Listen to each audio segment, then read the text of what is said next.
दादाजी की गलती हम लोगों पर पड़ी भारी। मित्रों, मेरा नाम मुकेश है और मैं केरला का रहने वाला हूँ।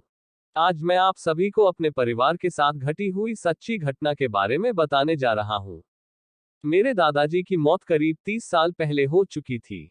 मरने के पहले मेरे दादाजी ने एक लड़की का गला दबाकर उसे फांसी पर लटका दिया था, क्योंकि वह मेरे दादाजी के बारे में पहले ही बहुत सारी बातें जानती थी, जो सबको बताना चाहती थी। इसीलिए मेरे दादाजी ने उसे मार दिया था। उस समय मैं बहुत छोटा था, मुझे कुछ याद नहीं था। जब मैं 16 साल का हो गया, तो मेरे गांव वालों ने मेरे दादाजी के किए हुए कारनामों के बारे में बताया, लेकिन मुझे विश्वास ना हुआ। एक बार की बात है, मेरे दादाजी की बरसी थी। उस दिन पूरे गांव वालों और बाहर वालों को खाने पर बुलाया था। जब सब लोग खाना खाकर अपने अपने घर चले गए, तो हम लोगों ने सबसे पीछे खाना खाया और कामकाज करने के बाद छत पर सोने चले गए।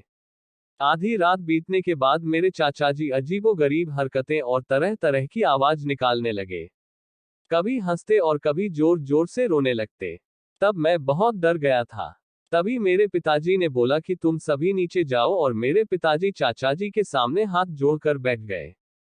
उन्होंने बोला, आप कौन हो और मेरे भाई को क्यों परेशान कर रहे हो? तब चाचा जी के अंदर से लड़की की आवाज निकलने लग गई, जिसको मेरे दादाजी ने मारा था। उस लड़की ने मेरे चाचाजी के जरिए अपनी सारी कहानी मेरे पिताजी को बता दी और कहा कि मुझे मुक्ति नहीं मिली है, इसीलिए मैं आप सभी को परेशान कर रही हूँ। कुछ भी करके मुझे मुक्ति दिला दो। तब मेरे पिताजी बहुत परेशान हो गए, मानव उनके होश उड़ गए। लेकिन क्या करते, परेशानी से बचना है तो कुछ ना कुछ तो करना ही पड़ेगा। इसीलिए मेरे पिताजी किसी विद्वान पंडित को यह बातें मिलकर बता दी, और पंडित ने कहा, मैं उस लड़की की आत्मा को मुक्ति दिलाने में तुम्हारी मदद करूंगा। और पंडित जी घर पर आए, फूल, माला, लाल कपड़ा, नींबू, इतना सब सामान मंगवा कर पूजा करना चालू कर दिया। 4-5 दिन पूजा हवन करने के बाद उस लड़की को मुक्ति मिल गई, और वह तब से आज तक हमारे परिवार में से ना तो किसी को परेशान किया, ना ही किसी को दिखी। हम समझ गए कि शायद उसे मुक्ति मिल गई हो, लेकिन जो हमारे दादाजी ने किया वह दिल को दहला देने वाला था।